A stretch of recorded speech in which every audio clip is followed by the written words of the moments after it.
andare a prendere dei provvedimenti perché una convivenza sia effettivamente possibile. Ecco, Carlo, noi sempre per puro caso stiamo inquadrando un libro intitolato Il complotto ebraico. Ti dice qualcosa questo titolo? Credo che sia mio, appunto. Credi che sia tuo? Ci puoi giurare che l'hai scritto tu, no? Sì, direi di sì. E No, ci che puoi dico che giurare anche che tutto quello che è scritto è vero? sì, assolutamente. E che cosa c'è scritto per comodità, per non leggerlo tutto ora? C'è scritto molto semplicemente che la teoria dell'ebreo come portatore di complotto dentro la società degli altri, che è stato alla base della società dei non ebrei, che è stato alla base, è teoria che è stata alla base della Shoah e dell'eliminazione degli ebrei, che ha la sua teorizzazione nei protocolli dei savi anziani di Sion, non è un prodotto della modernità europea, non è il prodotto dell'Occidente o della cristianità, ma è insita nella visione della società che Maometto stesso ha definito nel Corano. Per i musulmani, ab inizio dei tempi di Maometto, l'ebreo è un complottatore e questo elemento è un elemento che ha comportato anche molto spesso le persecuzioni che nel mondo islamico ci sono state nei confronti degli ebrei, nonostante la cosiddetta tolleranza islamica che in realtà non c'è mai stata. Ecco, Carlo, io ti passo passo il testimone a Elio che proprio adesso sta compulsando un altro libro che forse conosci bene, il libro nero dei regimi islamici, ce ne hai parlato prima. E, prego, parla pure. Ecco, io... Mi dite, già che siamo in Sì. diretta, mi dici il tuo indirizzo di posta elettronica, te lo mando in diretta. Sì, guarda. allora il mio indirizzo è Marco.orioles Marco.orioles. Orioles Ti faccio Esatto, Sì. esatto. Sei il primo che lo capisce al volo. chiocciola uniud.it come il mio. Sì, dimmi. Sì, ecco, prima hai parlato del Lucoi, io ho letto il tuo libro Il complotto ebraico e mi sembra che lì veramente si pesta duro su Lucoi, quasi ogni pagina c'è un commento su Lucoi, vero? Sì, perché innanzitutto Eh, perché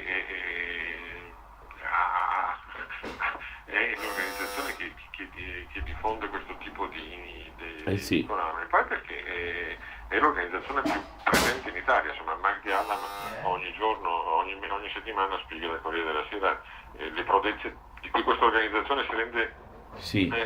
artefice, devo dire spesso con la benedizione di persone magari in buona fede come quelle che organizzano i meeting di Aoun. Ecco, come si spiega che il governo italiano dà più credito a Lucoi che non a organizzazioni come quella che l'Islam sunnita, che sono molto più... Ma per la semplice ragione, guarda, ti so bene, io perché ne ho parlato spesso con i responsabili politici italiani del centrodestra e centrosinistra, per una valutazione di Realpolitik, la più grossa organizzazione in Italia, Sì. pochi si mettono a ragionare, a scoprire o a leggere il Corano e quindi viene detto, siccome sei la più grossa organizzazione, anche se poi in realtà il problema dei musulmani in Italia è, come dice Magdi Allam, è che molto pochi sono i frequentatori delle moschee, un'esigua minoranza.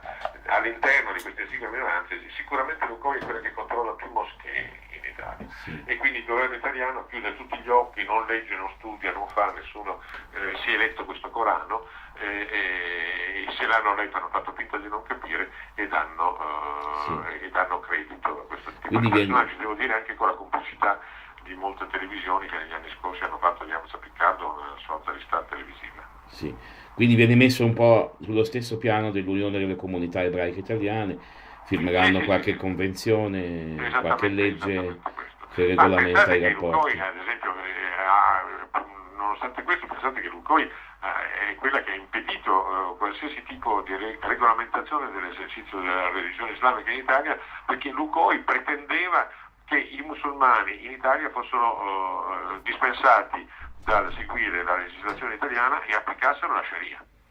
Sì, sì. Questo è il punto dirimente che Questo ha è- impedito peraltro è- qualsiasi regolamentazione, cioè non si riesce a combinare niente perché Lukoil, la grande organizzazione, ha la pretesa di applicare la Sharia in Italia. Insomma. Sì, questo- anche quando è confliggente lo è in infiniti punti con la legislazione italiana. Sì, questo è uno dei nodi, diciamo, della questione anche del dialogo, che per dialogare serve conoscere i nostri confini, i confini degli altri, e conoscere la cultura degli altri e cercare di far rispettare le nostre leggi, La la nostra legge, sì, la nostra cultura. È inammissibile la infibulazione come una... Vabbè, ma quella non c'entra niente con Sì, l'Islam. ok. L'infibulazione non è una pratica islamica, è condannata anche da qualsiasi musulmano, guardate, è una tradizione alto-nilotica, che quindi ha coinvolto anche delle popolazioni cristiane dell'Alto Nilo, Ok. e che non viene difesa da nessun teologo musulmano. Sì, sì. Viene praticata oggi in maggioranza da popolazioni musulmane, questo è vero, ma non c'entra veramente nulla con l'Islam. Ok, scusa la domanda. Ok, allora... Io dovrei andare. Sì, ok. Noi allora, vi ringraziamo a nome di noi, tutti, È arrivato? a nome sì. della Casba di Udine. non abbiamo controllato. Comunque, beh, sarà sicuramente... Stiamo guardando in questo esatto momento. Noi ti siamo molto grati per averci dedicato il tuo tempo. È stata una conversazione molto utile, un'interazione molto molto utile. E speriamo di riaverti qui a Udine, qui nei paraggi o a Buia o chissà. Se mi organizzate un'altra presentazione, Perfetto. vengo quando volete. Ecco, ti accoglieremo con molto piacere. Grazie a voi. Ciao, buongiorno a tutti. ciao, shalom. Dunque, adesso noi possiamo controllare se è arrivato il materiale che... No, lascia pure, che, Volevo chiudere qua. che ci ha mandato. Che ne pensi di questa conversazione a caldo, Elio? Mi sembra che abbia posto diverse questioni sul tappeto, questioni che sono molto attuali e che in qualche modo mi auguro anche ci permetteranno un po' di smascherare quelli che sono, non tanto gli invitati, perché loro fanno il loro mestiere, il loro... Ma tu vuoi smascherare perché, scusa, cioè diciamo, sei proprio deciso a sottolineare che c'è appunto una nota stonata Una nota stonata da parte degli organizzatori, perché mai, come dice appunto Carlo Panella, dovrebbero aver invitato delle persone come loro, no? Certo. Senti, Certo. Elio, tu andrai Persone negazionisti. Certo. Tu andrai vicino lontano comunque per... Ma io spero di non essere solo. Io andrò probabilmente, vedrò anche se sarà possibile in qualche modo, non so, intervenire, fare una domanda, interagire con... Ecco, se noi ti volessimo però, seguire, se noi ti volessimo seguire, saresti contento? Così certamente, facciamo sì. una passeggiata per Udine a vedere da vicino, Ecco, a vedere vicino da vicino lontano. da lontano. Per cui grazie Elio di questo momento, direi intenso, vero?